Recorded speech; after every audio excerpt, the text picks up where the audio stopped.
Hi, my name is Gerhard Schwadler, and welcome to Selling Power TV. Today we have a very special guest, my friend Roderick Jefferson.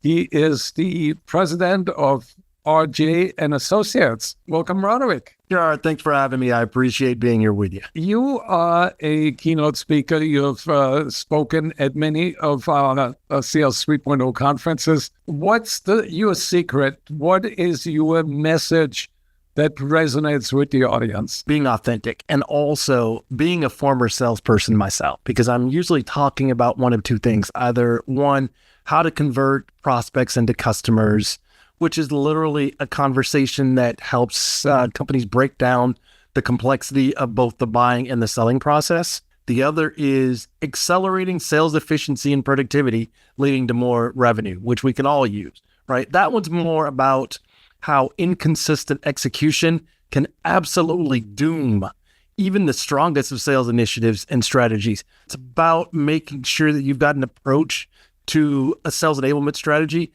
that can help drive consistency, execution, and revenue across your entire go-to-market revenue teams. What is the number one message that every revenue-producing executive needs to know about? So it's all about change, and change is difficult. Talking about the why things are changing, not just the what. So I would be talking about a message from two different angles. One, from the top down, leadership. Why are we changing this? What are they going to do to support you?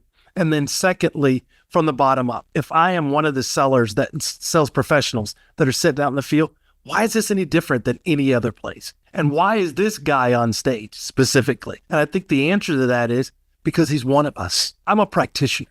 I'm talking about from my personal experience, as well as for the last 20 plus years of being an enablement leader from an executive perspective. So I come from two different angles on it. You're also a member of the Revenue Enablement Society, and you've done keynotes for them. And you've worked for blue chip companies as a business executive who knows the perspective and the challenges that leaders need to succeed. I've worked at both small, tiny, all the way to the largest. Been through 14 M&A activities as well.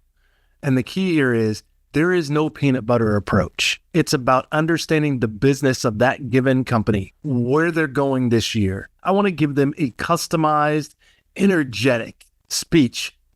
Conversation is what I want to do, is have a conversation with them, not give them a presentation. Salespeople like to work for a highly energetic leader. And in order to win, you need to be a 10. And as a former football player, that energy, that extra ounce of energy that's needed in order to win games. There are two things that come to mind. One is energy, to your point.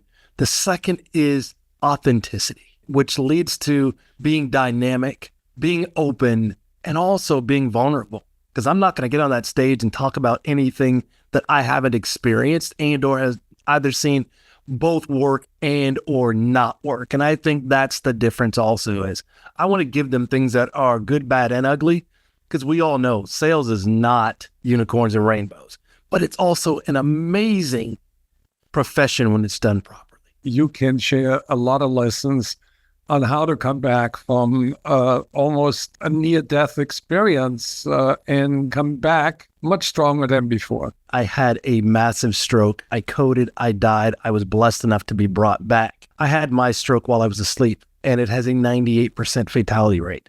I'm part of that 2% club that's back. So now I know what it takes from a hard work, a tenacity, a never giving up, a collaboration, a teamwork perspective. And again, just something that I weave throughout each of those conversations that I'm having. You're the miracle man who has made many comebacks professionally and physically. And I recommend that sales leaders book you for the next SKO to energize the sales team and leave them with that winning spirit that resides within you. Thank you so much again, Gerhard. I'd like to believe that my deep experience in change management, leadership, and sales execution would provide the appropriate level of both credibility and business acumen that can either set the tone for their meeting, event, or conference up front or close it down.